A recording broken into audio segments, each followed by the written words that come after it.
आज मी दुसऱ्या मोबाईलने हरे कृष्ण सर्वांचं स्वागत आहे. श्री श्री राधा गोविंद इस्कॉन मंगळुरू तर्फे घेतला जाणारा हा उपक्रम 18 दिवसात भगवद्गीता समजून घ्या यामध्ये आपण आज अध्याय 16वा दैवासुर संपत विभाग युगचं अध्ययन करणार आहोत. तर प्रथम आपण मंगलाचरणने सुरुवात करूया. ओम अज्ञानतिमिरान्धस्य ज्ञानाञ्जनशलाकया चक्षुरुन्मीलितं येन तस्मै श्रीगुरवे नमः. श्रीचैतन्यमनोभीष्टं स्थापितं येन भूतले स्वयं रूप कदा मह्यं ददाति स्वपदान्तिकं. हे कृष्ण करुणा सिन्धो दीनबन्धो जगत्पते गोपेशो गोपिका कान्त राधाकान्त नमोऽस्तुते. सप्त काञ्चन गौराङ्गी राधे वृन्दावनेश्वरी वृषभानुसुते देवी प्रणमामि हरिप्रिये. नमः. ओम विष्णुपदाय कृष्णपृष्ठाय भूतले श्रीमते भक्तिवेदान्त स्वामिनिति नामिने. नमस्ते सारस्वते देवे गौरवाणी प्रचारिणे निर्विशेष शून्यवादी पाश्चात्य देशतारिणे. जय श्री कृष्ण चैतन्य प्रभु नित्यानंद श्री अद्वैत गदाधर श्रीवासादि गौर भक्त वृंद. हरे कृष्णा कृष्ण कृष्णा हरे हरे हरे राम राम राम हरे हरे. हरे कृष्ण सर्वांना. सर्वात प्रथम आपण श्रीला प्रभुपाद यांना साष्टांग प्रणाम करूया, ज्यांनी आपल्याला समजेल अशा साध्या सोप्या शब्दामध्ये भगवद्गीता आपल्याला समजावून सांगितली. त्यामुळे भगवद्गीतेचं हे ज्ञान आपण ग्रहण करू शकलो. श्री श्री राधा गोविंद इस्कॉन मंगळुरूचे अध्यक्ष नामानिष्ठदास प्रभूजी यांना सादर प्रणाम, ज्यांनी हा अभ्यासक्रम आपल्यासाठी बनवला आणि झूमद्वारे आपल्या सर्वांना उपलब्ध करून दिला. त्यामुळे आपण घरी बसल्या या संधीचा लाभ घेऊ शकलो. अन्वय माताजींना प्रणाम करते, ज्यांनी मला भगवद्गीता शिकवली. आमच्या सर्वांच्या प्रेरणा पूजा माताजींना प्रणाम. आज वर्गाला उपस्थित राहून सेवा देणाऱ्या रेश्मा माताजींना प्रणाम. तसेच उपस्थित असणाऱ्या सर्व भक्तांना सादर प्रणाम आणि सर्वांचं स्वागत. तर आज आपण अध्याय 16वा दैवासुर संपत विभाग योगचं अध्ययन करणार आहोत. तर आजच्या अध्यायामध्ये दैवी गुण कुठले आहेत, म्हणजे दैवी संपदा ज्याला म्हटलेलं आहे, संपदा म्हणजे संपत्ती, ती कुठली, आसुरी गुण कुठले आहेत याबद्दलचं ज्ञान आपल्याला कृष्ण देणार आहेत. तर श्री श्री राधा गोविंदांना प्रथम आपण प्रणाम करूया, त्यांचे आशीर्वाद घेऊन अध्ययन पुढे सुरू करूया. कृष्ण कृपामूर्ती श्रीला प्रभुपाद यांना साष्टांग प्रणाम करूया. त्यांनी भगवद्गीता आपल्याला एवढ्या साध्या सोप्या शब्दामध्ये लिहून ठेवलेली आहे, म्हणून हा आपण अभ्यासक्रम करू शकलेलो आहे. त्यांचे आशीर्वाद घेऊया. आता श्रीला प्रभुपाद यांनी अनेक पुस्तकं लिहिली. इंग्लिश भाषेवर त्यांचं विशेष प्रभुत्व असल्याने त्यांनी या शास्त्राचा प्रसार आणि प्रचार पाश्चात्य देशामध्ये केला. तर श्रीला प्रभुपाद यांची ही सर्वात मोठी देणगी म्हणजे त्यांचे ग्रंथ आहेत आणि त्या ग्रंथामधली गहनता आणि सुगमता, ज्यामुळे हे अतिशय ज्ञानवर्धक आहेत सर्व ग्रंथ. माताजी घ्या पुढची स्लाइड. आता इथे कालच्या अध्यायाची उजळणी आहे थोडी. कालचा अध्याय होता पुरुषोत्तम योग, अध्याय 15वा होता, ज्यामध्ये कृष्णांनी आपल्याला सांगितलं की या भौतिक जगापासून अलिप्त होऊन तुम्ही माझ्या धामामध्ये या. आणि ह्या भौतिक जगा हे समजून भौतिक जगाची रचना समजून घेण्यासाठी आपण ह्या भौतिक या बंधनाची तुलना एका अश्वत्थ वृक्षाबरोबर करण्यात आलेली होती. तर अश्वत्थ वृक्ष कसा होता, त्याची मुळं ऊर्ध्व दिशेने होती आणि त्याच्या शाखा खाली होत्या. या वृक्षाचं पोषण प्रकृतीचे 3 गुणांनी होतं असं आपण समजून घेतलं. आणि ह्याच्या वर्णनामध्ये आपण जाणून घेतलं की ह्या वृक्षाचा जो विस्तार आहे ना, तो अति भव्य असा आहे. त्याचा आदी नाहीये, मध्य नाहीये आणि अंत नाहीये. त्यामुळे जीव काय की एका शाखेवरून दुसऱ्या शाखेवर, दुसऱ्या शाखेवरून तिसऱ्या शाखेवर असा नेहमी ह्या वृक्षामध्येच भटकत राहतो. आणि ज्या जीवाला या भौतिक जगातून अलिप्त होण्याची इच्छा असेल, या अश्वत्थ वृक्षापासून आपली सुटका करून घ्यायची असेल, तर ज्ञान आणि वैराग्याचा आधार घ्यावा लागेल असं कृष्णांनी सांगितलं. या मिथ्या प्रतिबिंबापासून हळूहळू अनासक्त होऊन वृक्षाशी असणारा जो आपला संबंध आहे ना, तो ज्ञानाद्वारे आपल्याला तोडावा लागेल. तेव्हा आपण या वृक्षाच्या बंधनातून वेगळे होऊ शकतो. कृष्णांनी आपल्याला कालच्या अध्यायामध्ये आत्म्याच्या स्थलांतराबद्दल ज्ञान दिलं. स्थलांतर म्हणजे आत्मा एक देह सोडून दुसऱ्या देहात जातो हे कोण बघू शकतो? तर ज्याला ज्ञानचक्षु आहेत, ज्याला आत्मसाक्षात्कार झाला आहे तो हे जाणू शकतो. परंतु ज्याचं मन अविकसित आहे, ज्यांना आत्मसाक्षात्कार झालेला नाहीये, ते प्रयत्न करूनही काय घडतंय हे समजू शकत नाही. मग कृष्णाने ज्ञान दिलं की सूर्य, चंद्र, अग्नी यांच्या तेजाचा मागचं कारण कृष्ण आहेत. तसंच वनस्पतींना जीवन रस पुरवणारे ते आहेत. सर्व प्राणी मात्रांच्या देहामध्ये जो जठर अग्नी आहे, पचन शक्ती, तेही कृष्णांची शक्ती आहे. सर्व प्राणी मात्रांच्या हृदयामध्ये ते स्थित आहेत आणि त्यांच्यापासूनच स्मृती, ज्ञान आणि विस्मृती होतात. तसंच वेदांचा संकल्प म्हणजे वेदांचा ज्ञाता आणि वेदांद्वारे जाणण्याजोगे कृष्णच आहेत. तर कृष्ण कसे आहेत? दिव्य आहेत, सर्वश्रेष्ठ आहेत आणि त्यामुळे सर्वत्र ते पुरुषोत्तम श्री भगवान म्हणून प्रसिद्ध आहेत.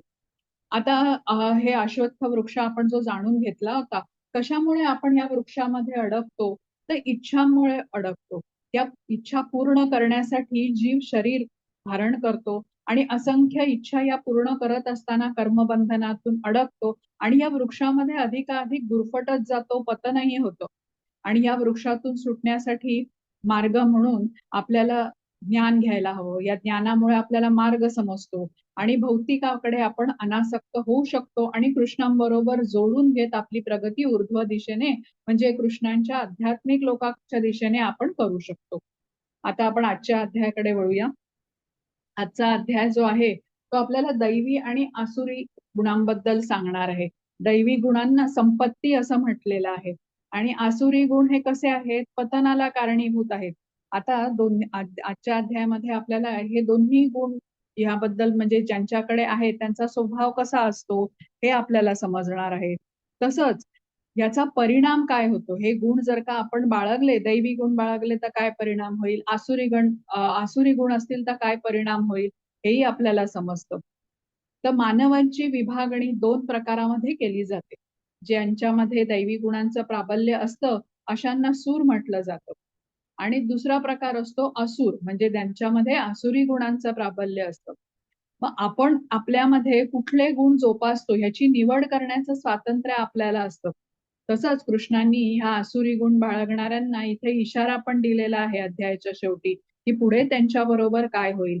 आणि कृष्ण स्पष्ट शब्दात म्हणतात की आसुरी गुण बाळगणाऱ्यांना कृष्णांची प्राप्ती होऊ शकत नाही. आता आपण वळूया आजच्या अध्यायाकडे. घ्या माताजी स्लाइड पहिली. हरे हा वाचा. कृष्ण. श्री भगवान म्हणाले, निर्भयपणा, सत्वशुद्धी, आध्यात्मिक ज्ञानाचे अनुशीलन, दान, आत्मसंयम, यज्ञकर्म, वेदाध्ययन, तपस्या, साधेपणा, अहिंसा, सत्य, क्रोधातून मुक्तता, त्याग, शांती, दोष काढण्याच्या वृत्तीचा तिटकारा, सर्व जीवांच्या प्रति दयाभाव, लोभविहीनता, सौम्यता, विनयशीलपणा, दृढ निश्चय, उत्साह, क्षमा, शुची आणि द्वेष व सन्मानाच्या अभिलाषेपासून मुक्ती हे सर्व दैवी गुण आहेत. हे दैवी स्वभावाच्या मनुष्यामध्ये आढळतात. हरे कृष्ण. हरे कृष्ण. बघा आपण जे अश्वत्थ वृक्ष कालच्या अध्यायामध्ये पाहिला होता आणि त्याच्यातून सुटका आपल्याला जर का करून घ्यायची असेल तर काय समजून घेतलं होतं की प्रकृतीच्या 3 गुणांना आपल्याला पार करावं लागेल. प्रकृतीचे 3 गुण पार करणे म्हणजे या 3 गुणांच्या वरती जो विशुद्ध सत्व गुण आहे तिथे स्थित व्हायचंय. तर या विशुद्ध सत्व गुणाकडे वाटचाल करण्यासाठी आपल्याला जे गुण मदत करतात ना त्या गुणांबद्दल आता या श्लोकामध्ये सांगितलेलं आहे. या श्लोकात एकूण 26 गुण सांगितलेले आहेत आणि याचं महत्व काय आहे तर हे गुण बाळगल्याने आपली प्रगती ऊर्ध्व दिशेला होते. ऊर्ध्व दिशेला म्हणजे कृष्णांच्या जवळ आपल्याला हे घेऊन जातात. त्यासाठी हे गुण आपल्याला नीटपणे समजून घेतले पाहिजेत. आता गुन्हा एखाद्याने केला तर त्याला जेलची शिक्षा दिली जाते कारण तो शिक्षा भोगून स्वतःमध्ये सुधारणा करून घेता येतं त्याला. तसंच हे भौतिक जगत जे आहे ना आपल्याला इथे अडकून पडायचं नाहीये. इंद्रिय उपभोगच घेत राहिलो तर त्या वृक्षामध्येच आपण अडकून पडू. या शाखेवरून दुसऱ्या शाखेवर असंच जात राहू. जन्म मृत्यूच्या चक्रामध्येच अडकून राहू. आपल्याला सुधार घडवून आणायचा आहे आणि भौतिक जगत रूपी ह्या जेल मधून आपल्याला बाहेर पडायचंय. त्यासाठी हे दैवी गुण आपल्याला मदत करतात. आता हे जे दैवी गुण आहेत ना ह्याचं हे आपल्याला कसे मदत करतात आणि कसं त्यांचं महत्व आहे हे समजून घेऊया. आणि या दैवी गुणांच्या विरुद्ध आसुरी गुण आहेत. आसुरी गुण हे अधोगती घडवून आणतात आणि ह्या वृक्षामध्येच आपण अडकून राहतो म्हणजे जन्म मृत्यूच्या चक्रामध्ये आपण सदैव अडकलेले असतो आणि कृष्णांच्या पासून दूर दूर जात राहतो, कारण हे पतनालाही कारणीभूत होतात. आता माताजी पुढची स्लाइड घेता. श्लोक आहे का बघू. नाहीये. हा बरं, मग आधीची स्लाइड ठेवा माताजी. तर आता इथे ना काही गुण सांगितलेले आहेत. तर आपण पहिले जे 3 गुण आहेत, अभयम, सत्व, संशुद्धी असं म्हटलेलं आहे. तर हे अभयम, सत्व, संशुद्धी हे कशासाठी आहे बरं, हे कोणाच्यासाठी गुण आहेत? तर हे गुण मुख्यतः संन्यासासाठी सांगितलेले आहेत. आता कसं आहे ना, हे जे 26 गुण आहेत हे आपल्याला सगळे घेणं शक्य नाही. आपण थोडक्यात हे बघायचंय. तुम्ही श्लोकाचं तात्पर्य जर का बघितलं तर श्रीला प्रभुपाद यांनी अतिशय सुंदर वर्णन ह्याच्यामध्ये केलेलं आहे, तर आपण ते वाचावं नक्की. आता बघा, काही आपल्यामध्ये सर्वांमध्ये ना काही गुण जन्मतः असतात आणि त्या गुणानुसार माणसाचा स्वभाव असतो किंवा वागणूक असते.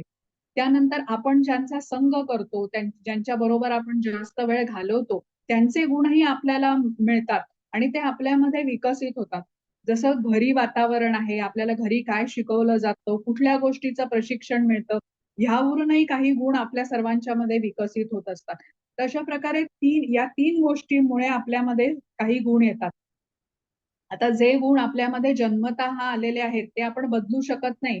पण इतर ज्या 2 गोष्टी आहेत, म्हणजे ज्यांचा आपण संग करतो आणि आपल्या घरातलं वातावरण हे कसं आहे हे निवडण्याचा आपल्याला पर्याय आहे. म्हणजे आपण भक्तांचा संघ निवडला तर आपण चांगले गुण विकसित करू शकतो आणि म्हणजे योग्य प्रकारे आपल्यामध्ये तसा बदल घडवून आणू शकतो. आता इथे जे 3 गुण मी तुम्हाला सांगितले, पहिले 3 गुण अभयम, सत्व, संशुद्धी आणि ज्ञान, योग, व्यवस्थिती हे मुख्यतः संन्यासासाठी सांगितलेले आहेत. आता अभयम बद्दल आपण जाणून घेऊया. तर संन्यासी कसा असतो, निर्भय असतो बघा. त्याने सदैव तो भ्रमण करतो. अगदी जंगलाच्या वाटेतून असेल तरी त्याला निर्भयतेने वाट काढता यायला पाहिजे. एकटा राहतो, तो एकटाच प्रवास करतो, विना आश्रय एकटा राहतो. म्हणजे भगवंतांच्या कृपेवरच तो विसंबून असतो जणू. आता ज्या मनुष्याला वाटत असेल की मी संसाराचा त्याग केला, आता माझं रक्षण कोण करेल, आजारी पडल्यावर माझी देखभाल कोण करेल किंवा माझ्या परिवाराचं काय होईल, त्यांची कोण काळजी घेईल, ते इथे श्रीला प्रभुपाद सांगतात की अशा व्यक्तीने संन्यास आश्रम स्वीकारू नये. संन्यासाला पूर्ण खात्री हवी की मी एकटा नाही, भगवंत परमात्मा रूपामध्ये सतत माझ्या बरोबर आहेत. त्यांचा म्हणजे त्या संन्यासाचा पूर्ण विश्वास हवा या गोष्टीवरती की भगवंत माझी काळजी घेणार. आता सत्व संशुद्धी असा गुण आहे. संन्यास आश्रम पालन करण्याची जी विधिविधाने आहेत ना, तर त्याच्यामध्ये संन्याशाने स्त्रियांशी निकट संपर्क टाळावा असं सांगितलेलं आहे. एकांतामध्ये स्त्रियांबरोबर बोलूही नये असा नियम आहे. काही बोलायचंच असेल तर सर्वांच्या समोर बोलायचं आणि इतरांना ऐकू जाईल असं बोलावं, एकांतात बोलणं टाळायचं असं सांगितलेलं आहे. आता स्त्री आणि पुरुष यांची तुलना आग आणि लोणी यांच्याशी केली जाते. म्हणजे जसा आगीचा संपर्क आल्यावर लोणी वितळतं, तसंच संन्याशाला शुद्धीकरणासाठी स्त्रीचा संपर्क टाळला पाहिजे असा नियम दिलेला आहे. मग ज्ञानयोग व्यवस्थित. आता दिव्य आध्यात्मिक ज्ञान घेणे आणि इतरांना देणे हे संन्याशाचं प्रमुख कर्तव्य आहे. आध्यात्मिक ज्ञान घेणं म्हणजे काय, तर कानाने तो कृष्णांच्या कथा ऐकतो, कृष्णांचं नाम घेतो जिभेने, कृष्ण कीर्तन ऐकतो. तर म्हणजे भौतिक जगाबद्दलचं ज्ञान घेणं तो टाळतो. केवळ कृष्णांबद्दलच तो जे काही ऐकतो बोलतो ते कृष्णांबद्दलच असतं. भौतिक विषयाचं ज्ञान घेण्याचा तो त्याग केलेला असतो त्याने. आता हा संन्यासी कसा घरी जाऊन भिक्षा मागतो, पण भिक्षा मिळाली आणि निघून गेला असं नाही. तर ज्या ज्या घरातून तो भिक्षा घेतो तिथे कृष्ण कथा सांगणे, त्यांना जपाचं महत्व सांगणे, म्हणजे कृष्ण भावनेचा प्रसार करणं हे संन्याशाचं कर्तव्य आहे. म्हणजे भिक्षा घेतल्यानंतर संन्याशालाही काहीतरी त्या परिवाराला, कुटुंबाला देणं गरजेचं असतं, आवश्यक असतं आणि तोही कृष्णांच्या बद्दल ज्ञान देतो, कृष्ण भावना त्यांना देतो. त्याच्या पुढचे 3 गुण आहेत दान, दम आणि यज्ञ. हे गृहस्थाश्रमियांकरता सांगितलेले आहेत. आता दानाचं महत्व समजून घेऊया. आता गृहस्थ कसा आहे, अर्थार्जन करतो आणि लक्ष्मीला चंचल म्हटलं जातं बघा, ती एका ठिकाणी स्थिर राहत नाही. मग हाताशी असलेले पैसे गृहस्थाश्रमीय व्यक्ती इंद्रिय तृप्तीवरती घालवू शकतो. मग त्याचं जीवन आध्यात्मिक होऊ शकणार नाही जर का तो इंद्रिय तृप्तीच्या मागे लागला तर. म्हणून योग्य ठिकाणी दान करण्याचं महत्व आहे. आता दान न केल्याने हृदय कसं कठोर होतं आणि आध्यात्मिक प्रगती त्या व्यक्तीची पूर्णपणे थांबते.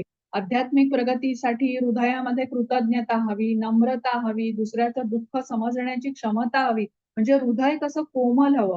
पण ज्याच्याकडे पैसा आहे ते अधिक तर आपल्या इंद्रिय तृप्तीवर घालवताना दिसतात. कृष्णांसाठी ते काही करत नाहीत, दान देत नाहीत.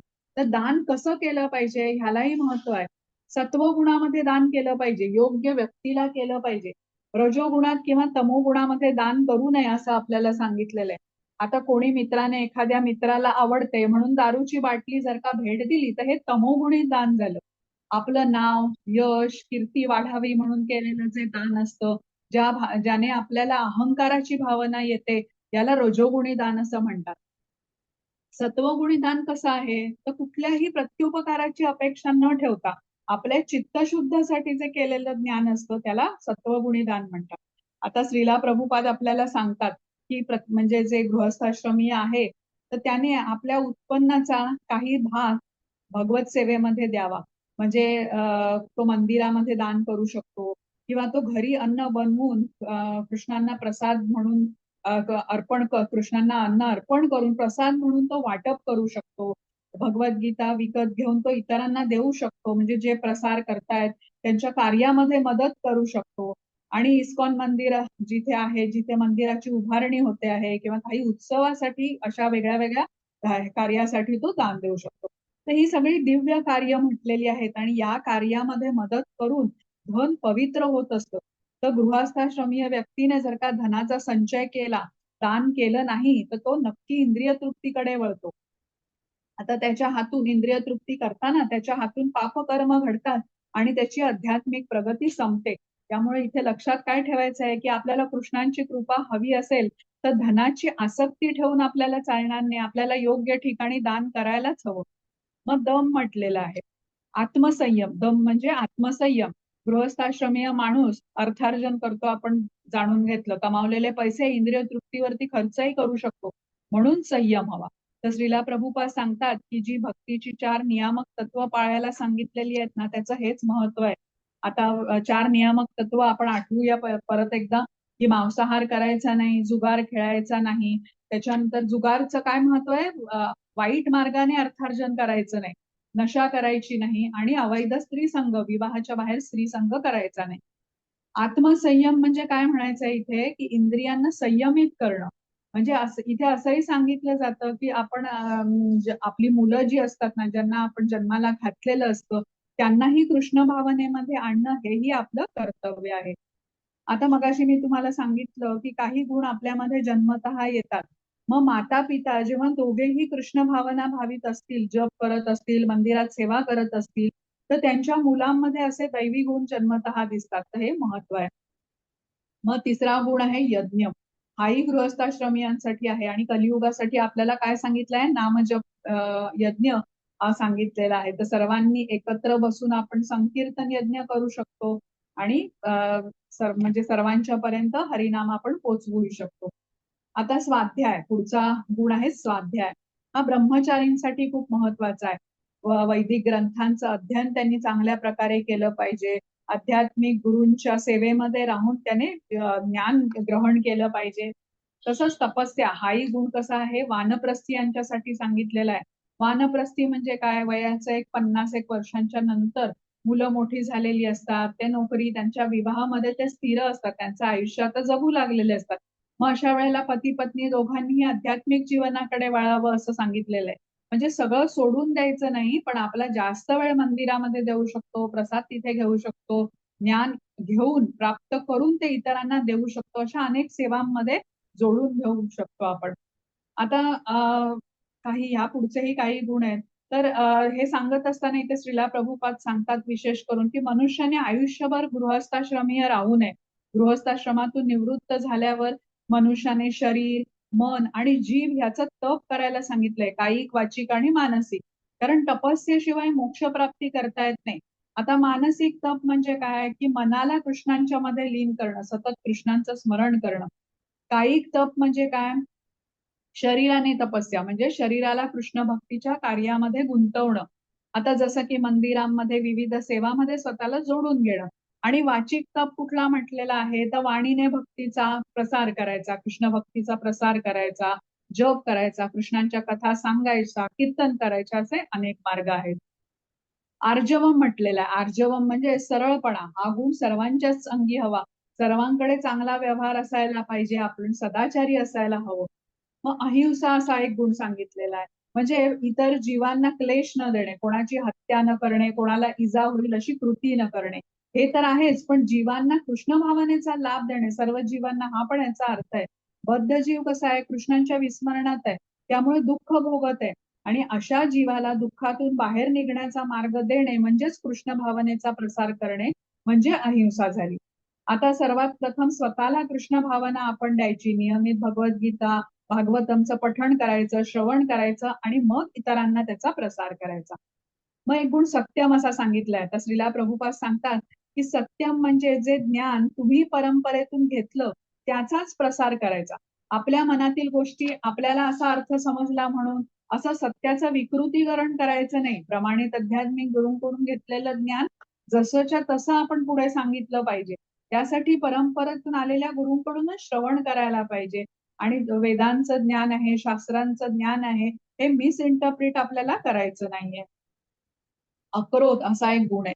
अक्रोध म्हणजे क्रोधाला नियंत्रण करणे. अनावश्यक क्रोध केल्याने शरीर दूषित होते, पशुतुल्य वृत्ती येते क्रोध केल्याने, म्हणून क्रोधावरती नियंत्रण असायला हवं.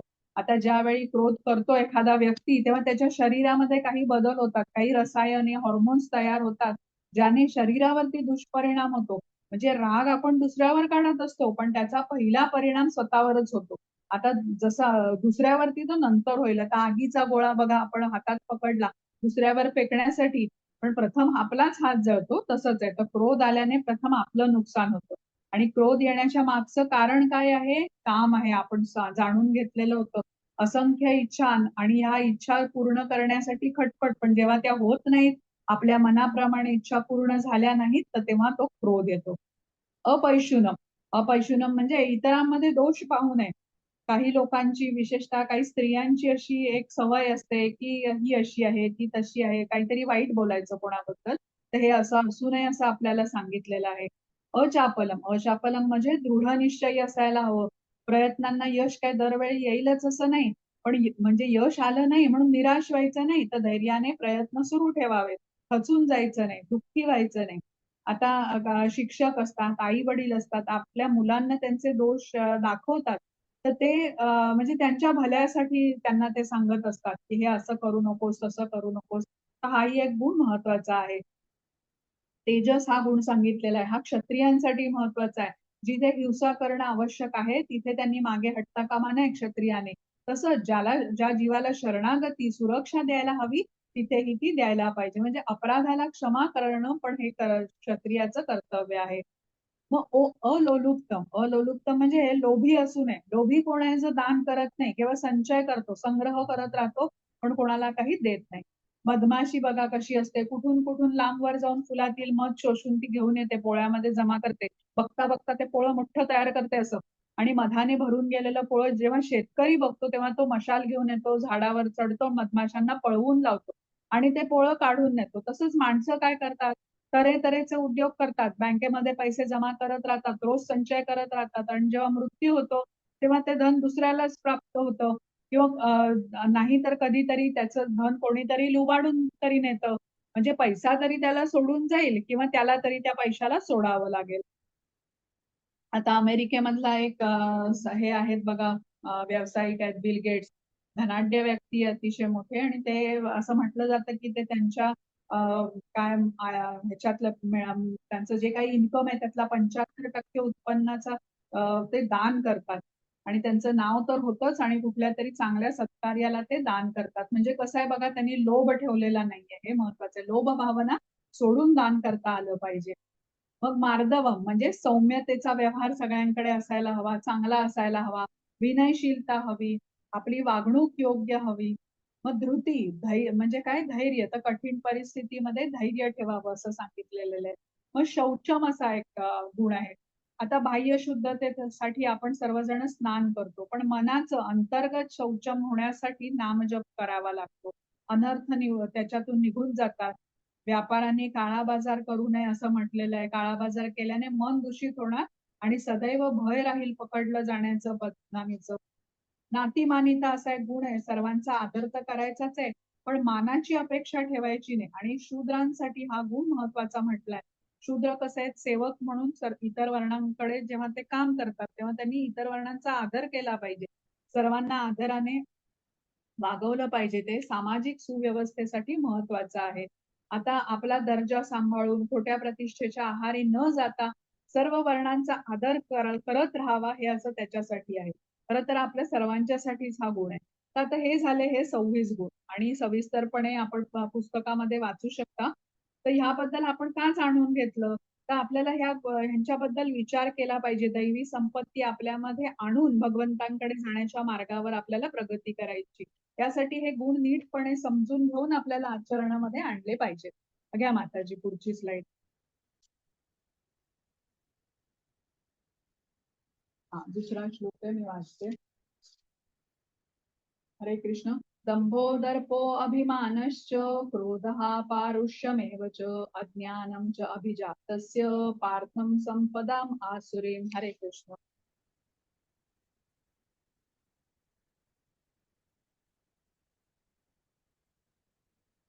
हरे कृष्ण. हरे कृष्ण. माझा आवाज येते माताजी? हो येतोय माताजी. हरे कृष्ण. हे पार्थ, दंभ, उर्मटपणा, अभिमान आणि अज्ञान हे आसुरी प्रकृती जन्मलेल्या लोकांचे गुण आहेत. हरे कृष्ण. हरे कृष्ण. आता आसुरी गुणांबद्दल आपण जाणून घेऊया. जसे दैवी गुण महत्वाचे आहेत तसे आसुरी गुणही महत्वाचे आहेत. येतोय ना माताजी आवाज माझा? थोडं कमी येते माताजी. बाकीच्यांना येतोय का आवाज? हो माताजी, हो, आवाज येतो. कारण मी इयरप्लग्स नाही वापरत आहे, काय तरी माझं हे होत नव्हतं ते म्हणूनच. पण मी आता जवळ ठेवते मोबाईल म्हणजे येईल बघा सगळ्यांना. तर हे आसुरी गुण पण तेवढेच महत्वाचे आहेत, कारण ह्यांच्यापासून आपल्याला दूर राहायचंय. हे आपल्या पतनाला कारणीभूत आहेत. तर 6 आसुरी गुणांबद्दल इथे सांगितलेलं आहे. कुठले गुण आहेत हे 6 आसुरी? तर दंभ, दर्प, अभिमान, क्रोध, पारुष्य आणि अज्ञान. तर आपण एक एक करून समजून घेऊया. दंभ. दंभ म्हणजे काय? जे आपण नाही आहोत ना ते आपल्याला मानणे, म्हणजे तसा देखावा करणे. कारण काय असतं ह्याच्या मागचं? आपल्याला स्तुती ऐकायची असते, आदर हवा असतो अशा व्यक्तीला स्वतःबद्दल, आणि म्हणजे स्वतःबद्दल मोठेपणा तो सांगतो, स्वतःच बद्दल बोलतो, कौतुक स्वतःच स्वतः करतो असं असतं. आता दर्प म्हणजे काय? की गर्व करणे. ज्या आपल्याकडे जी गोष्ट आहे त्याच्याबद्दलचा गर्व किंवा घमेंड असणे. आता भौतिक संपत्ती आहे, आपण त्या एखाद्या व्यक्तीकडे हुद्दा असेल, सौंदर्य असेल, त्याच्याकडे शिक्षण असेल, तर ह्यावरती जेव्हा तो गर्व करतो त्याला दर्प म्हटलेलं आहे. मग अभिमान म्हणजे आपल्या प्रशंसेची इच्छा करणं. आता लोकांनी माझा सत्कार करावा, माझा मान सन्मान करावा अशी अपेक्षा करणं. आता ही स्तुती, प्रशंसा, मान सन्मान मिळेलच असं नाही बघा. आणि तो मिळाला नाही तर मग तो पुढचा गुण आहे ज्याचा क्रोध आहे. आता अपेक्षा पूर्ण झाली नाही तर अशा लोकांना क्रोध येतो आणि अगदी छोट्या छोट्या गोष्टीमध्ये हे लोक क्रोधित होतात. आणि क्रोध आल्याने आपण जाणून घेतलंय सद्विवेक बुद्धी काम करत नाही अशा वेळेला. दुसऱ्या अध्यायामध्ये आपण शिकलेलो आहे, क्रोध आल्याने संमोहन होतं, बुद्धी नाश होतो आणि व्यक्तीचं पतन होतं. मग पारुष्य असा गुण आहे. पारुष्य म्हणजे कठोरता. असे व्यक्ती लोकांना कटू वचन बोलतात, त्यांची वाणी कठोर असते, उग्र अशी वागणूक असते. अज्ञान म्हटलेलं आहे. अज्ञान म्हणजे काय? काय करावं, काय करू नये हे त्या लोकांना कळत नाही. योग्य अयोग्यचा विचार त्यांना नसतो. आपल्याच इच्छेप्रमाणे, आपल्याच मर्जीप्रमाणे ते वागत असतात. आता इथे श्रीला प्रभुपाद सांगतात, की मातेच्या उदरात असल्यापासूनच हे आसुरी गुण ह्या लोकांमध्ये असतात. आणि जसं जसं वय वाढतं तसं हे अशुभ गुण ठळकपणे दिसतात. आता इथे लक्षात काय घ्यायचंय? दैवी गुण आणि आसुरी गुण हे दोन्ही आपल्यामध्ये आहेत, सर्वांमध्ये आहेत. आपण कुठल्या गुणांना वाव देतो आहे, कुठल्या गुणांना वाढीस लावतोय ह्याचं स्वातंत्र्य आपल्याकडे. तर म्हणून हे जाणून घेणं आवश्यक आहे. आपल्याला सतर्क राहायला पाहिजे कुठल्या गुणांना आपण आपल्यामध्ये वाढायला देतोय. घ्या माताजी पुढची स्लाइड.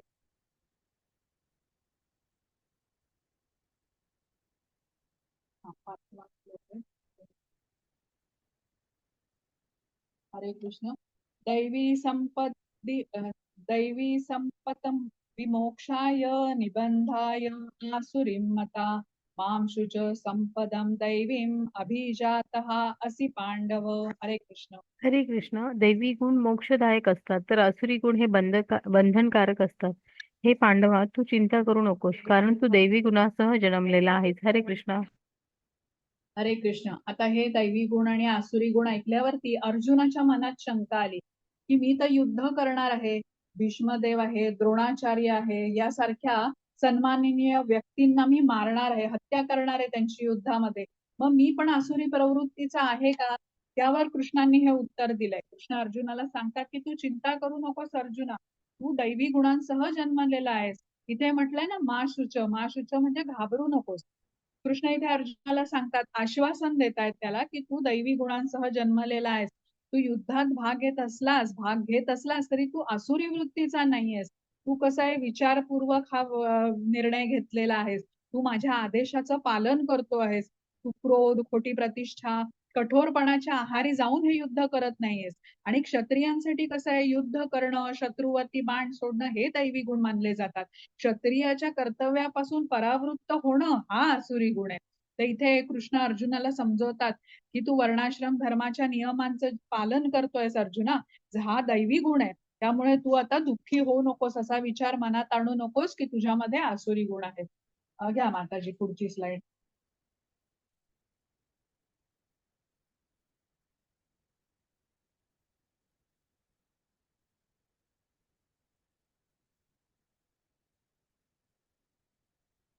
पुढची स्लाइड घ्या माताजी. हरे कृष्ण. वाचता. हे पार्थ, या जगतामध्ये दैवी आणि असुरी असे दोन प्रकारचे जीव आहेत. मी यापूर्वीच तुला दैवी गुणांचे विस्तारपूर्वक वर्णन सांगितले आहे. आता माझ्याकडून आसुरी गुणांचे विवरण ऐक. हरे कृष्ण. हरे कृष्ण. बघा अर्जुनाच्या मनातील संशय अजूनही गेलेला नाहीये. हे बघून कृष्ण आता आसुरी गुणांचं वर्णन करतात. आता हा महत्वाचा भाग आहे. आपल्यामध्येही असे गुण असतील तर ते दूर करण्याचा आपल्याला प्रयत्न केला पाहिजे. कारण हे आसुरी गुण बंधनाला कारणीभूत आहेत. आपल्यामध्ये दैवी गुण आपल्यामध्ये नसतील तर ते आपल्याला घेतले पाहिजे आणि जे आहेत तर ते आपल्याला वाढवले पाहिजेत. कारण दैवी गुणांचं महत्व आपण जाणून घेतलं ते मोक्षदायक आहे. आता दोन प्रकारचे बद्ध जीवात्मे असतात बघा.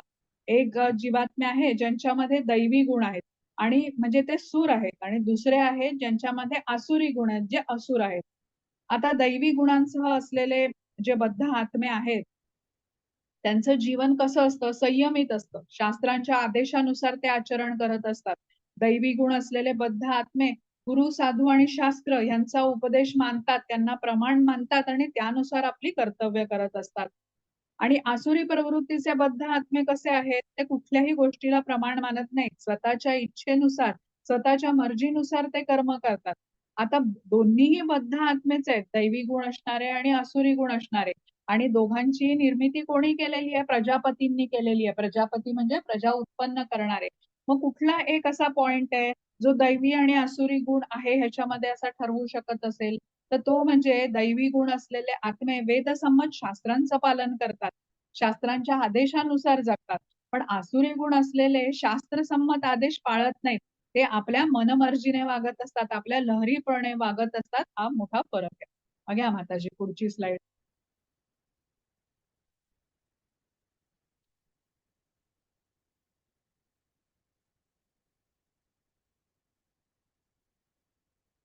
हरे कृष्ण माताजी, तुम्ही सांगितलं का काही? मला आवाज नाही आला. हो, मी म्हटलं पुढची स्लाइड हा, घ्या, श्लोक हरे आहे का? कृष्ण. वाचते. हरे कृष्ण. प्रवृत्तीं च निवृत्तीं च जनाना विदुरासुरा न शौचम न अपि च आचरो न सत्यम तेषु विद्यते. हरे कृष्ण.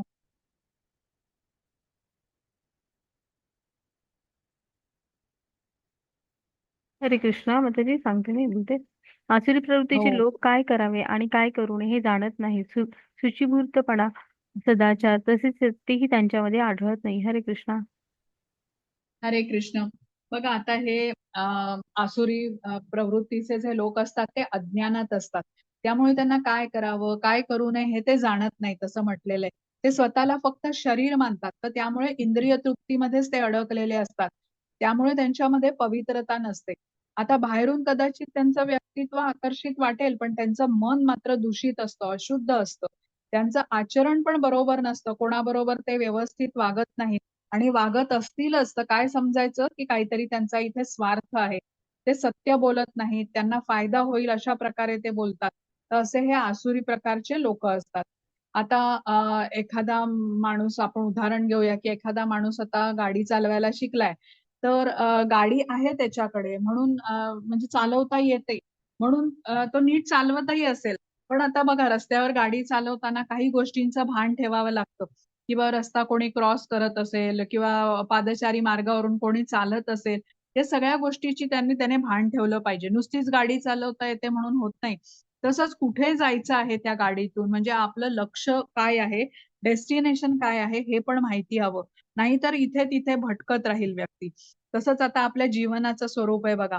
आपल्याला सुदृढ शरीर मिळालंय, आपल्याला घर-परिवार मिळालेला आहे आणि चांगल्या सुखसोयी मिळालेल्या आहेत. आता हे सांभाळताना आपल्याला ह्या गोष्टीचं भान ठेवायला पाहिजे, की आपल्यामुळे इतरांना त्रास होत नाही. आपण ईर्ष्येने कोणाच्या विरुद्ध वागत नाही. आपल्याला जायचं कुठे आहे जीवनामध्ये? आता आपण यश कमावलं आहे, आपल्याला चांगले नातेसंबंध पण आहे, पण आपल्याला जायचं कुठे आहे हेच माहिती नसेल, तर आपणही असेच भटकत राहू किंवा भरकटत राहू. आपलं लक्ष जर का भगवत प्राप्ती असेल आणि त्यासाठी आपल्याला काय करायला हवं, तर ज्ञान घेत राहायला हवं. आता एखाद्या आंब्याचं झाडाचं उदाहरण घ्या बरं. आपण पहिल्यांदा रोप लावतो ना आणि त्याची काळजी घेतो बघा काही वर्ष. त्याला पाणी देतो, वेळच्या वेळी खत घालतो. ते तुटणार नाही झाड म्हणजे ते रोप म्हणून त्याच्या भोवती कुंपण घालतो आणि रोप मग ते हळू पकडलं त्याने म्हणजे काय म्हणतात ते वाढू लागलं, की काही वर्षात त्याचा तो वृक्ष बनतो. मग हजारो आंबे आपल्याला तो वृक्ष देईल. म्हणजे रोप आपल्या आपण वाढत नाही, त्याची आपल्याला जोपासना करावी लागते. तेव्हा ते वाढतं. पण तृण कसं असतात, गवत कसं असतं, त्याच्या आपण म्हणजे आपणहून उगवतं. त्याची काही वेगळी काळजी आपल्याला घ्यावं लागत नाही. कोणी खत-पाणी देत नाही त्याला, तरीही ते वाढतं. तर दैवी गुण हे ते आंब्याच्या रोपासारखे आहेत. जोपासना करावी लागते आणि आसुरी गुण मात्र हे तृणासमान असतात. गवत आणि तृणासमान. त्यांना काढून टाकण्यातच आपलं हित असतं. असं आपल्याला इथे सांगितलेलं आहे. घ्या माताजी पुढची स्लाईड.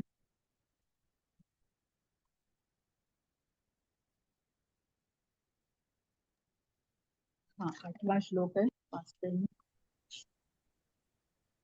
हरे कृष्ण. असत्यम अप्रतिष्ठम ते जगदाहुरनीश्वरम अपरस्परम संभूतम किम अन्यकात एक मिनिट. अपरस्परम संभूतम किम अन्य काम हैतुकम. हरे कृष्ण.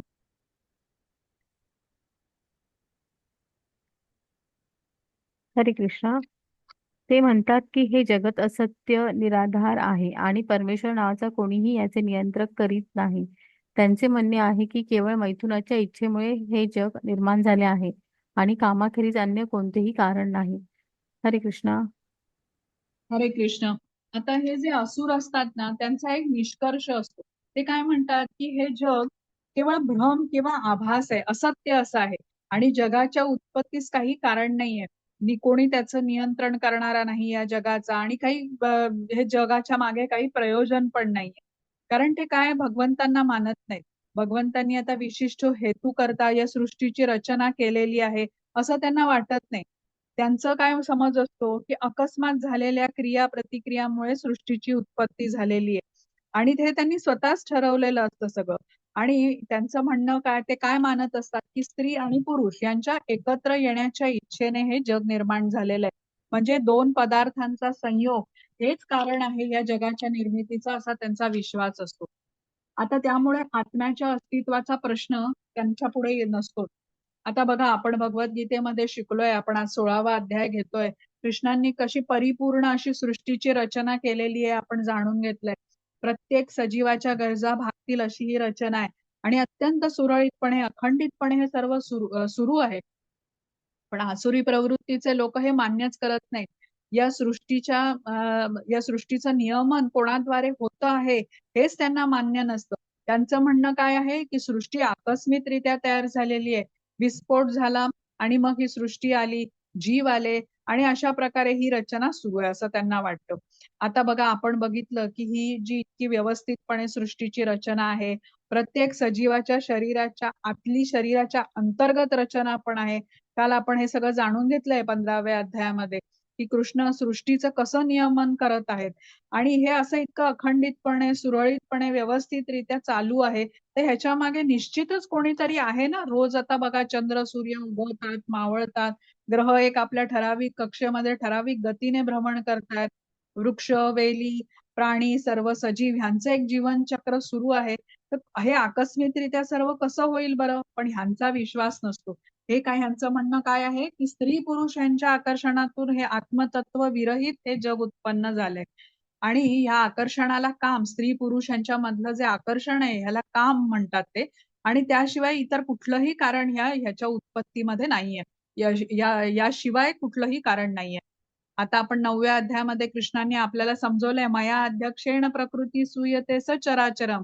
म्हणजे माझ्या अध्यक्षतेखाली संपूर्ण भौतिक सृष्टी कार्यरत आहे असं कृष्ण म्हणतात. ह्यावर त्यांचा अजिबात विश्वास नसतो. या आसुरी लोकांना स्वतःचा असा एक सिद्धांत असतो, कारण जे म्हणजे सर्वमान्य शास्त्र आहे ना, प्रमाण आहे, ते त्यांना मान्य नसतं. आता तुम्ही बघितलं तर जे अभक्त लोक आहेत, नास्तिक लोक आहेत ना, जे स्वतःला आता आधुनिक म्हणवून घेतात, तर त्यांचं काय म्हणणं असतं, मनाला म्हणजे काय काळजी करू नका, छान जीवन जगा, कोणी बघत नाही आपल्याला, कोणी भगवंत वगैरे कोणीच नाहीये, मजा करा, उपभोग घ्या, मनाला वाटेल तसं वागा, म्हणजे यू ओनली लिव्ह वन्स वगैरे असं त्यांचं एक हे असते. मनात ते विचार करतात, जिंदगी ना मिलेगी दोबारा, अशी त्यांची प्रवृत्ती असते. आणि अशी म्हणजे पूर्ण आता तुम्ही आजकालच्या ज्यांना आधुनिक म्हणतात तशा अनेक तरुण पिढीमध्ये तुम्हाला हे अशा प्रकारचं जीवन जगणारे लोकही आपल्याला सापडतात. घ्या माताजी पुढची स्लाइड. यांची अशांची संख्या पण खूप वाढत चाललेली आहे. हा वाचा माताजी. हरे कृष्ण. अशा निष्कर्षांचे अनुगमन करीत स्वतःचा नाश ओढवून घेतलेले आणि अल्पबुद्धी आसुरी लोक जगाचा विनाश करण्याकरता अहितकारी व उग्र कर्मामध्ये संलग्न होतात. हरे कृष्ण. हरे कृष्ण. आता आसुरी प्रवृत्तीचे लोक अहितकारी आणि उग्र कर्मांमध्ये संलग्न असतात असं म्हटलंय. आता काय आहे ते समजून घेऊया. बघा, आता काही शास्त्रज्ञ असतात, जे अणुबॉम्ब बनवण्याचं संशोधन वगैरे करत असतात. आता अणुबॉम्ब सारख्या गोष्टी बनवून त्यांना काय वाटतं, की ते इतर देशांना कंट्रोल करू शकतील. आमच्या देशाकडे अणुबॉम्ब असेल तर आजूबाजूचे देश आम्हाला घाबरून राहतील, आमची सत्ता असेल, आमचं म्हणणं मान्य होईल, सर्वत्र म्हणजे आमचं वर्चस्व असेल असं त्यांना वाटतं. आता तसा विचार केला तर अणुबॉम्ब सारख्या गोष्टी खरं तर एवढ्या आपल्या सुंदर सृष्टीचा विनाश घडवून आणतात. आणि एका दिवशी म्हणजे प्रत्येकाला मरण येणारच आहे, म्हणजे मृत्यू हा अटळ आहे. मग ह्या अशा गोष्टी अणुबॉम्ब सारख्या गोष्टी बनवून तोच मृत्यू अवेळी घडवण्यात काही अर्थच नाहीये. तर अणुबॉम्बचा शोध माणसाने लावला, पण तो काही फार चमत्कारी शोध असा म्हणता येत नाही, की ज्याने काही अनेकांना फायदा झालाय असा हा निश्चित नाहीये. पण हे जे काही वैज्ञानिक असतात आणि अशा प्रकारचे आसुरी प्रवृत्तीचे लोक असतात, ते आध्यात्मिक प्रगतीकडे पूर्णपणे दुर्लक्ष करतात आणि आपल्या बुद्धीचा वापर करून सर्वांच्यासाठी अहितकारी अशी कर्म करत असतात. असे शोध हे लावत असतात. आता ह्या मागचं कारण काय आहे बरं? हे असे प्रकारचे काय त्यांची वागणूक असते? अशा प्रकारचे शोध ते का लावतात? तर अशा आसुरी प्रवृत्तीचे जे लोक असतात ना, त्यांच्या इच्छा पण कधी संपत नाहीत. आता म्हणजे ह्याच्या मागचं कारण काय असतं, की मत्सर पण असतो त्यांना. कृष्णाच्या बद्दलचा मत्सर असतो खरं तर. आणि दाखवताना ते कसं दाखवतात? आता बघा, त्यांचा जो मत्सर कृष्णांच्या बरोबरचा कृष्णांच्या साठी जो मत्सर असतो, तो दिसून कसा येतो? म्हणजे त्यांच्या एखाद्या मित्राकडे, म्हणजे आता बघा, एखाद्या माणसाला ना फोर व्हीलरची खूप आवड असेल आणि त्याच्या मित्राकडे 3-4 फोर व्हीलर असतील, तर तो विचार कसा करतो, की कृष्णा, तुम्ही ह्या गाड्या मला दिल्या नाहीत, तर तुम्ही ह्या माणसाला दिलात. तर अशा प्रकारे ह्या आसुरी लोकांचा हा विचार असतो. म्हणजे सर्व शक्तिवान मान खरं तर कृष्णांना म्हणजे ते मानत नाहीत. त्यांचाच ते मत्सर करतात. ते स्वतःलाच सर्व शक्तिमान मानतात. मी जगाचा नाश करू शकेन, अणुबॉम्ब बनवू शकेन, अशा प्रकारे अहितकारी कर्म ते करत असतात. घ्या माताजी पुढची स्लाइड. हरे कृष्ण. 16.10. कधीही तृप्त न होणाऱ्या कामाचा आश्रय घेऊन गर्व, खोटी प्रतिष्ठा आणि मदामध्ये डुंबत मोहित झालेले आसुरी लोक अनित्य गोष्टींमुळे आकर्षित होऊन सदैव अशुचिभूत कर्म करण्यास वतस्त्र झालेले असतात. 16.11-12. इंद्रिय तृप्ती करणे हीच मानव संस्कृतीची मुख्य आवश्यकता आहे, असा त्यांचा विश्वास असतो. अशा प्रकारे त्यांना मरेपर्यंत अमर्याद चिंतांनी ग्रासलेले असते. शेकडो हजारो पाशांनी बद्ध झालेले आणि काम क्रोध परायण झालेले हे आसुरी लोक इंद्रिय तृप्तीकरिता अन्यायी मार्गाने धनसंचय करत राहतात. हरे कृष्णा. हरे कृष्ण. आता हे जे आसुरी प्रवृत्तीचे लोक असतात ना, हे त्यांची आता इथे वर्णन दिलेलं आहे बघा. तर कसं म्हटलेलं आहे की आसुरी प्रवृत्तीचे लोक ना, हे आपल्याला स्वतःला सुधारण्याचा पण प्रयत्न करत नाहीत. जणू त्यांनी ही चुकीची अशुचिरभूत कर्म करण्याचा व्रत घेतलेलं असतं आणि क्षणभंगूर सुख प्राप्त करण्याच्या मागे ते असतात. काही बुद्धिमान लोक पण अशा क्षणभंगूर सुखामध्ये राहण्याचं म्हणजे क्षणभंगूर अशी सुख शोधण्याच्या मागे असतात. शाश्वत सुखाचा ते शोध पण घेत नाहीत. आता हे आसुरी प्रवृत्तीचे जे लोक असतात ना, त्यांच्या इच्छा संपत नाहीत. आता कसं आहे, ही नोकरी सोडून अधिक पगाराची नोकरी म्हणून ते दुसरी नोकरी करतात. त्यासाठी ते दुसऱ्या शहरात, दुसऱ्या देशात जायला पण तयार असतात. सतत धनाच्या मागे, धनसंचय करण्याच्या मागे धावत असतात आणि एखाद्या दिवशी अचानक त्यांचा मृत्यू पण होतो. आता विचार करा, एवढं जे काही आयुष्य होतं ते त्यांनी केवळ पैसा कमावण्यामध्ये घालवलं. त्यांना ज्ञानच नाही, आत्मा काय आहे, भगवंत कोण आहेत, मनुष्य जन्माचं काय ध्येय आहे, काही ज्ञान नाही. आणि मृत्यूनंतर मग अशांना प्राण्याचं निम्न शरीर प्राप्त होतं, म्हणजे अधोगती होते. आणि अशा प्रकारे अशुचिरभूत म्हणजे अयोग्य मार्गाने पैसा कमवणं, इंद्रिय तृप्ती करणं, याच्याच त्यांचं जीवन व्यस्त होतं आणि त्याचे परिणाम ते भोगतात. घ्या माताजी पुढची स्लाइड. हरे कृष्ण.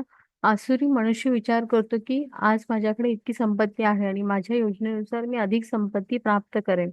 हे इतके धन माझ्याकडे आहे आणि भविष्यात ते उत्तराउत्तर वाढेल. हा माझा शत्रू आहे आणि मी त्याला मारले आहे आणि माझे इतर शत्रू मारले जातील. मी सर्वांचा ईश्वर आहे. मीच भोगता आहे. मी परिपूर्ण बलवान आणि सुखी आहे. माझ्या आजूबाजूला माझे वैभवशाली नातलग असलेले मीच धनाढ्य मनुष्य आहे. माझ्यासारख्या बलवान आणि सुखी इतर कोणी नाही. मी यज्ञ करेन, मी दान देईल आणि याप्रमाणे मी मौज-मजा करेन. अशा प्रकारे आसुरी लोक अज्ञानाने मोहित झालेले असतात. हरे कृष्णा. हरे कृष्ण. बघा, आपण ना आता हे ऐकलेलं आहे. 5व्या अध्यायामध्ये आपण 22वा श्लोक बघितला होता बघा, ज्याच्यामध्ये कृष्णांनी आपल्याला सांगितलेलं आहे की जे बुद्धिमान लोक असतात ते इंद्रिय तृप्तीमध्ये सुख शोधत नाहीत. त्यांना माहिती काय असतं की ह्या कार्याला आरंभ पण आहे आणि अंत पण आहे. पण आसुरी लोक कसे आहेत, ते धनसंचय करतात, इंद्रिय तृप्तीमध्येच ते व्यग्र राहतात, अयोग्य पद्धतीने हे सर्व करत असतात. त्यामुळे ते चिंतेने नेहमी व्यग्र असतात आणि देहत्यागाच्या वेळी त्यांना हे सगळं सोडून जाताना अतिशय दुःख होतं. म्हणजे त्यांचं आयुष्य बघा सगळं धनसंचय करण्यामध्ये गेलेलं असतं आणि मृत्यूच्या वेळी हे सोडायला त्यांना अतिशय त्रास होतो. आता आपल्याला श्रीला प्रभुपाद यांनी सांगितलेलं आहे की म्हणजे जी 4 नियामक तत्व आहेत त्यांचं महत्व पण आपण इथे समजू शकतो. आणि आपल्याला श्रीला प्रभुपाद सांगतात की ह्या सर्व गोष्टींमधून बाहेर पडण्यासाठी कसं आहे, भक्तिमय सेवेमध्ये संलग्न राहिल्याने आपल्यामध्ये बदल पण घडून येऊ शकतात. या आसुरी प्रवृत्तींपासून आपण दूर होऊ शकतो. आता याचं प्रॅक्टिकल उदाहरण म्हणजे अमेरिकेतले जे हिप्पी होते ना, त्यांचं घेता येतं. ते कसे होते बघा, अवैध अनैतिक संबंध ते ठेवायचे. त्यांच्या समाजाचा तो भाग होता. जुगार खेळणं, कॅसिनोमध्ये जाणं हाही त्यांच्या समाजाचा भाग आहे. आणि मांसाहार, नशा तर ते करत असत, केवळ मांसाहारच करत असत, म्हणजे इतर काही खातही नसत. तर केवळ हरिनामाचा जप त्यांना श्रीला प्रभुपाद यांनी करायला शिकवला आणि त्यांच्या वाईट सवयी हळूहळू सोडवल्या. आता श्रीला प्रभुपाद स्वतः या हिप्पींबरोबर राहिले, ते संकीर्तन ते करत असत त्यांच्या बरोबर राहून आणि हळूहळू करून त्यांच्या सगळ्या वाईट सवयी त्यांनी सोडल्या मग या हिप्पींनी. आता त्यांनी अशा सवयी सोडल्या ज्या त्यांच्या दिनक्रमाचा भाग होता, रोजच्या दिनक्रमाचा भाग होता आणि त्यांच्या समाजात त्याला मान्यता पण होती. ते चुकीचं समजलं जात नव्हतं. ह्या सर्व गोष्टी ते सोडू शकले कारण ही हरिनामाची शक्ती आहे. तर आपल्याला लक्षात काय ठेवायचं आहे की ह्या 4 गोष्टी म्हणजे मांसाहार करणं किंवा नशा करणं, जुगार खेळणं, अनैतिक संबंध ठेवणं, याच्या आहारी आपण गेलो ना, की आपली दैवी संपदा नष्ट होते आणि आपण अध्यात्माकडे वळत पण नाही. तर म्हणून श्रीला प्रभुपाद यांनी आपल्याला जी सांगितलेली ही जी नियामक तत्व आहेत ना, की मांसाहार करायचा नाही, जुगार खेळायचा नाही, नशा करायची नाही, अवैध संबंध ठेवायचे नाहीत, ह्यापासून आपल्याला नेहमी दूर राहिलं पाहिजे. पण हे जे आसुरी प्रवृत्तीचे लोक असतात ना, ते अतिशय लिप्त असतात ह्याच 4 गोष्टींमध्ये. या ज्या 4 गोष्टी आपल्याला पूर्णपणे त्याग करायला सांगितलेला आहे आध्यात्मिक प्रगतीसाठी, हे आसुरी प्रवृत्तीचे लोक ह्या करतातच. म्हणजे एक त्यांचं कसं असतं, ते कसा विचार करतात की एकच तर जीवन आम्हाला मिळालंय, आम्ही ह्या सगळ्यांचा उपभोग आता नाही घेणार तर कधी करणार. तर त्यामुळे ते ह्या गोष्टी करतात आणि अनिर्बंधपणे करत असतात. आता अनिर्बंधपणे करणं, इच्छा ठेवणं ह्या अशा इंद्रिय तृप्तीच्या म्हणजे कधी न संतुष्ट होणारा जो काम आहे ना किंवा वासना, ह्याच्या ते आहारी गेलेले असतात. इंद्रिय इच्छांची तृप्ती करणे म्हणजे आगीत तेल घातल्यासारखं आहे बघा. कितीही भोग केला तरी त्या अतृप्तच राहणार. तर अशा रीतीने क्षणभंगूर गोष्टींच्या मागे ते सतत जात असतात आणि भगवंतापासून ते दूर दूर जातात, कर्मबंधनात अडकून शेवटी त्यांचं पतन होतं आणि ते प्राण्यांचं शरीर पण धारण करतात. तर अशा प्रकारे ते आपल्या पतनाच्या दिशेने अग्रेसर होत असतात. कधीही त्यांच्या अशा म्हणजे त्या विशलिस्ट असते बघा, त्याच्यामध्ये कधी भागवतम वाचेन, भगवद्गीता वाचेन असं त्यांच्याकडे नसतं. इंद्रिय तृप्तीच्या वेगवेगळ्या योजनांचे ते प्लॅन बनवत असतात. आता इथे ना स्लाइडमध्ये आपल्याला ह्या स्लाइडमध्ये पण दाखवलेलं आहे बघा. हिरण्यकश्यपू आहे, रावण आहे, हे सगळे अशा प्रकारचे होते. रावण तर सीतेच्या सौंदर्यावरती म्हणजे शूर्पणखाने सांगितलेल्या वर्णन ऐकूनच त्याची इच्छा झाली होती तिला आपली राणी करून घ्यायचं. आणि काय झालं, अंत त्याचा पतनामध्येच झालेला आहे. तर आपल्याला लक्षात काय ठेवायचंय की आसुरी प्रवृत्तीच्या लोक ज्या प्रकारे वागतात त्याचा परिणामही त्यांना भोगावा लागतो. आणि ज्या दैवी संपत्ती जे असतात, दैवी संपत्ती ज्यांच्याकडे असते, त्या प्रकारे गुण बाळगून जे त्याप्रमाणे वागतात, तसं आचरण ठेवतात, त्याचेही चांगले परिणाम, चांगली फळं त्यांना मिळतात. तर हे लक्षात ठेवायचे आपल्याला. 13वा श्लोक आहे. 1 मिनिट माताजी. आता हे जे आसुरी प्रवृत्तीचे नाही, आधीच्या ह्याच्यातलं सांगते माताजी. तर आसुरी प्रवृत्तीचा मनुष्य कधी संतुष्ट राहू शकत नाही. तो विचार काय करतो की मी शत्रूला मारून या जगावरती राज्य करेन आणि माझं राज्य अजून वाढवेन. जसा आता कंसाचा विचार होता ना, कृष्णाला मी मारेन आणि मग सगळं राज्य सुखाने करेन. रावणाचा विचारही तसाच होता की मी शक्तिशाली आहे, मेघनाद आहे माझ्या बाजूला, कुंभकर्ण आहे आणि मला कोणीही मारू शकणार नाही. पण अंतसमयी कुठली गोष्ट कामाला आली का? काहीही कामाला येऊ शकलं नाही. तर हे लक्षात ठेवायचं. आता दुर्योधन बघा, दुर्योधनाची असंच व्यक्ती होता. त्याला सगळ्यांनी समजवण्याचा प्रयत्न केला होता, पण कोणाचीही गोष्ट त्याने ऐकली नाही. अगदी भगवंत स्वतः त्याला शांतीदूत म्हणून त्याला आले होते की पांडवांना 5 राज्य तू दे. पण त्याने काय सांगितलं की मी देणार नाही. सुईच्या टोकावरती मावेल अशी एवढी पण जमीन मी देणार नाही. जे काही आहे ते सगळं माझंच आहे, मनमानी करत असे तो. तर या असुरांना शाश्वत आनंद माहिती नसतो. आता मला मिळतंय ना सुख, मग मला पाहिजे, मला ते करायचंय, अशी त्यांची वृत्ती असते. तर इथे लक्षात घेऊया आपण ह्या प्रकारे काय त्यांना पुढे मात्र त्याला अंततः खूप दुःख भोगावं लागतं. घ्या माताजी पुढची स्लाइड.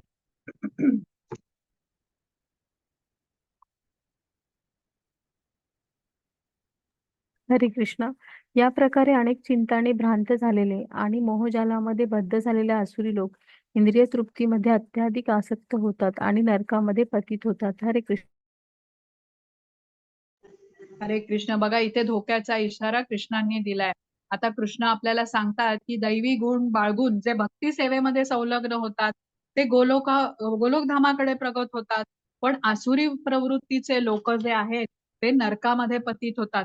म्हणजे भगवंतांना श्रेष्ठ न मानता, त्यांच्या आदेशाचं पालन न करणारे, स्वतःच्या लहरीप्रमाणे वागणारे असे हे आसुरी लोक अंततः नरकाची गती प्राप्त करून घेतात. आणि हे आसुरी लोकांचं जे बळ असतं ना, त्याच्या जोरावरती ते हे सर्व कृत्य करत असतात. पण त्यांना हे ज्ञान नसतं की काही पूर्वजन्माचं त्यांचं पुण्याचं फळ होतं, त्यामुळे त्यांना हे सामर्थ्य किंवा बळ प्राप्त झालेलं आहे. त्यांचा पुनर्जन्म, कर्माचा सिद्धांत अशा कुठल्याही गोष्टींवरती विश्वास नसतो. तर असे हे आसुरी प्रवृत्तीचे लोक रजोगुणाने आणि तमोगुणाने जखडलेले असतात. आता ह्या गुणांतून ते आपल्या स्वप्रयत्नांनी सुटका पण करून घेऊ शकत नाही. कुठल्या आध्यात्मिक गुरूंच्या मदतीने त्यांची कृपा झाली तरच ते ह्या गुणातून निघू शकतात बाहेर. घ्या माताजी पुढची स्लाइड.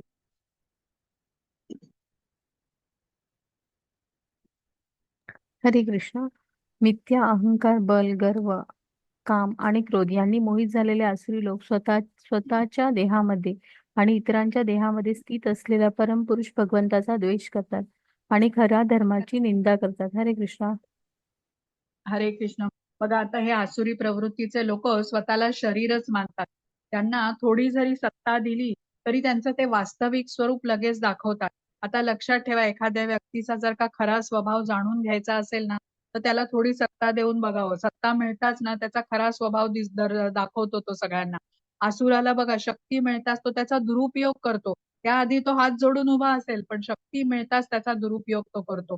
आपल्या बळाचा किंवा शक्तीचा गैरवापर हे करत असतात. आता भगवंतांची ते इथे ह्या शिशुपाल दाखवलाय बघा. शिशुपालाचं उदाहरण आहे. भगवंतांची तो निंदा करत असे, ईर्ष्या करत असे आणि अंततः त्यांचं पतनच होतं.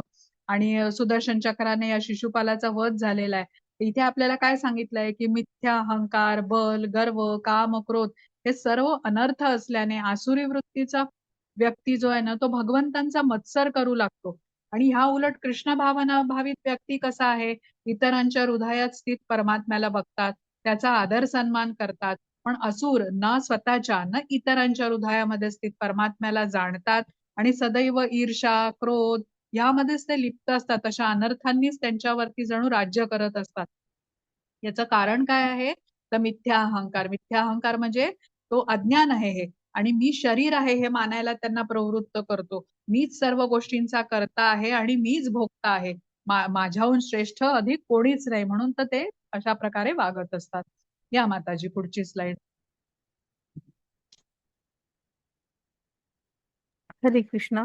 जे द्वेषी, क्रूर आणि नराधम आहेत त्यांना मी चिरकालासाठी भवसागरामधील विविध आसुरी योनीत टाकीत असतो. हरे कृष्ण. हरे कृष्ण.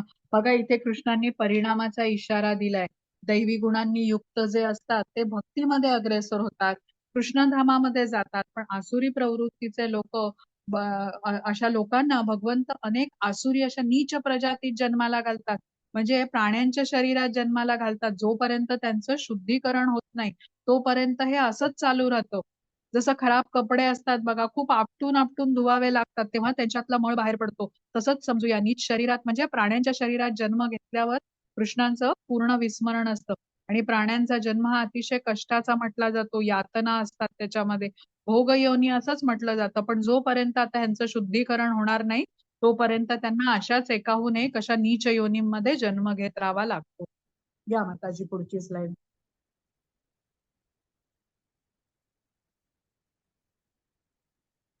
हरे कृष्ण. हे कौंतेय, आसुरी योनीमध्ये वारंवार जन्म घेणारे असे लोक कधीही माझ्याकडे येऊ शकत नाही. हळूहळू ते अत्यंत अधम गतीला प्राप्त होतात. हरे कृष्ण. हरे कृष्ण. आता तेच सांगितलंय बघा, अशा शरीरामध्ये, प्राण्यांच्या शरीरामध्ये म्हणजे अधोगती झाल्याने प्राण्यांच्या शरीरात जन्म घ्यावा लागतो आणि अशा शरीरात कृष्णांचं पूर्ण विस्मरण असतं. आपण समजून घेतलंय कृष्णांचं विस्मरण म्हणजे काय? भौतिकाकडे आसक्ती. आणि असा आत्मा अतिशय दुःखी असतो, भोगच भोगत असतो, तो दुःख भोगत असतो. या माताजी पुढची स्लाइड.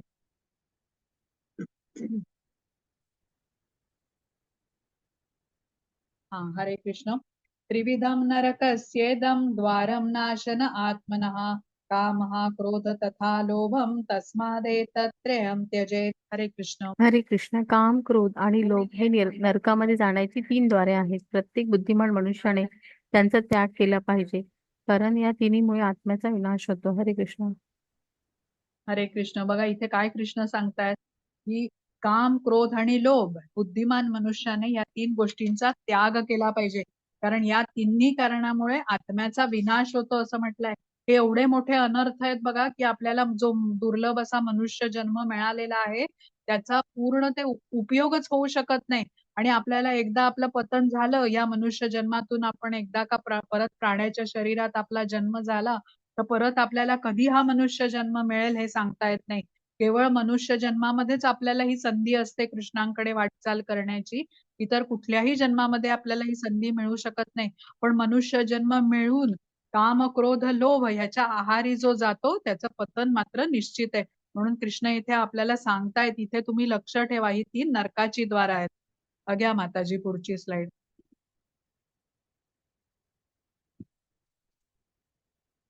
हरे हरे कृष्ण. हे कौंतेया, जो मनुष्य नरकाच्या या 3 द्वारातून सुटला आहे तो आत्मसाक्षात्कारासाठी श्रेयस्कर असे कार्य करतो आणि क्रमशः परम गतीला प्राप्त होतो. हरे कृष्ण.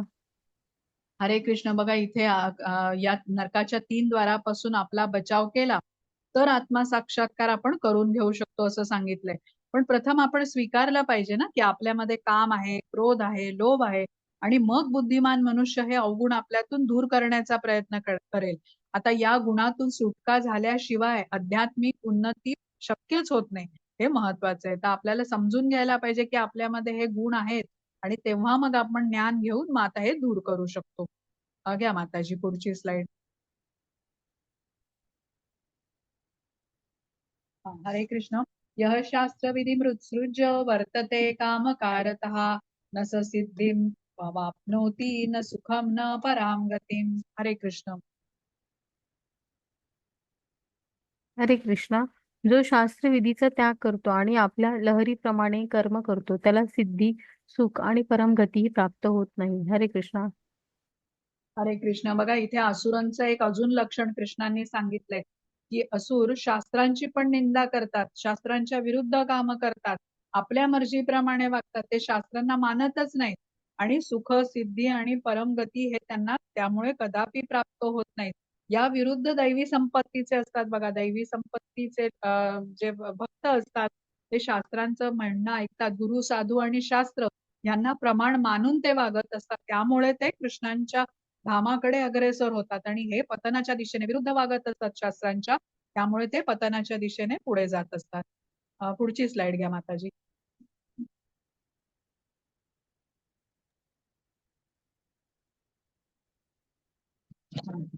मी श्लोक वाचते. हरे कृष्ण. तस्मात् शास्त्र प्रमाणम ते कार्य व्यवस्थितो ज्ञात्वा शास्त्र विधानोक्तम कर्म कर्तुमिहार्हसि. हरे कृष्ण. हरे कृष्णा. म्हणून मनुष्याने शास्त्रविधीद्वारे कार्य आणि अकार्य यांच्यामधील भेद जाणला पाहिजे. अशी विधिविधाने जाणून मनुष्याने कर्म करावे जेणेकरून त्यांची क्रमशः उन्नती होईल. हरे कृष्णा. हरे कृष्ण. आता इथे कृष्ण काय सांगतात की जे दैवी प्रकृतीचे लोक असतात ते शास्त्राचं पालन करतात.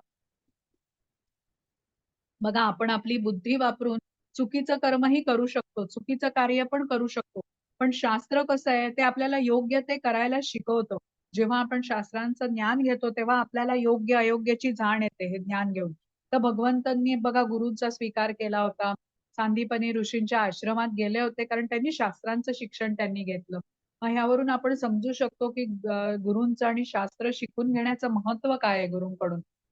तर आपल्याला लक्षात काय ठेवायचं आहे, गुरु, साधू आणि शास्त्र यांचा आश्रय घेतला पाहिजे आपल्याला आणि त्याच्या अनुसारच आपल्याला निर्णय घेता आला पाहिजे चांगल्या कर्माचा किंवा चांगल्या कार्याचा. आपल्या बुद्धीने आपण गेलो तर ते योग्य असेलच असं नाही. आता आपल्यामध्ये ना 4 प्रकारचे सर्व मानवांमध्ये दोष असतात असं म्हणतात. कुठले दोष आहेत? तर आपली अपूर्ण इंद्रिय असतात. अपूर्ण इंद्रियांमध्ये मुळे आपण चुका करतो, त्याच्यामुळे आपण भ्रमित होतो आणि धोका देण्याची पण आपल्यामध्ये प्रवृत्ती असते. आता अपूर्ण इंद्रिय म्हणजे काय? आपल्याला फार लांबचा आवाज ऐकू येत नाही, फार लांबचं स्पष्ट दिसत नाही, खूप लांब असलेल्या सुगंधित फुलाचा वास पण आपल्याला येत नाही. तर ही मर्यादित क्षमतेमुळे होतं. आता ह्याच्यामुळे आपण अशा अपूर्ण इंद्रियांमुळे आपण चुका करतो. अगदी रोजच्या सवयीतली कामं जी आपण अनेक वर्ष करत आलेलो आहे ना, ती करताना पण आपल्या हातातून चूक होते. कधी-कधी आपण ह्या अपूर्ण इंद्रियामुळे भ्रमित पण होतो. जसं एखाद्या आकृतीला बघून आपल्याला नीटसं काय ते समजू शकत नाही. जसं आपण दोरीला साप मानून बसतो तसं. तसंच आपल्या सर्वांच्या मध्ये धोका देण्याची प्रवृत्ती असते.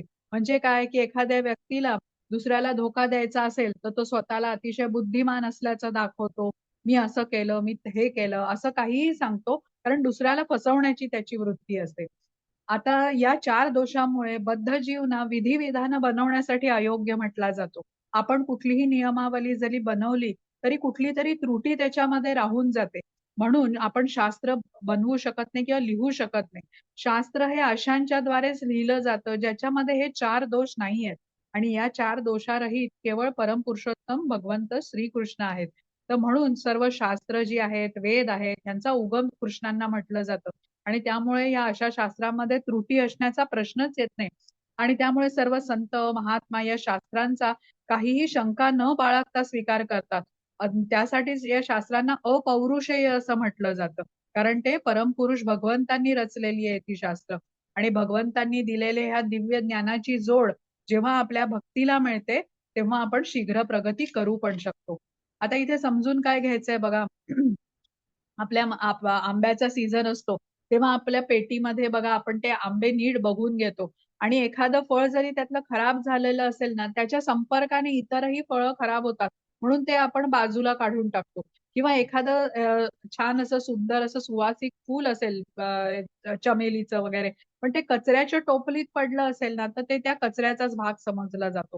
तसंच आपण आपल्याला मिळालेलं जे स्वातंत्र्य आहे, सूक्ष्म स्वातंत्र्य मिळालेलं आहे, तर त्याचा वापर आपण कोणाचा संग करतो ह्याच्यासाठी ते महत्वाचं आहे. भौतिकाचा संग केला तर आसुरी प्रवृत्ती आपल्यावरती प्रभाव टाकेल. साधूंचा संग केला, प्रगत भक्तांचा संग केला, तर निश्चितपणे आपल्यामध्ये दैवी गुण येतील आणि त्याद्वारे आपण भक्तीमध्ये अधिक दृढ होऊ शकू. आता आंब्याच्या रोपाचं आपण उदाहरण बघितलं की त्याची आपण जोपासना करतो तेव्हा आपल्याला आंबे मिळतात. पण गवत आहे, तृण आहे, यांना काही केलं नाही तरी ते उगवतात. म्हणजे तृण लहान लहान असतील तेव्हाच ते उपटून काढणं सोपं होतं, पण ते काढले नाहीत त्यावेळेला तर ते मात्र वाढतच जातात. काटेरी वृक्ष बनतो त्याचा जो आता कापायला कठीण असतो. त्यामुळे वाईट गुणांना आपल्यातून जितक्या लवकर काढून टाकता येईल तेवढा तो प्रयत्न करायला हवा. म्हणून आपण सतर्क राहायला पाहिजे. आपल्यामध्ये त्यांना वाढूच देऊ नये.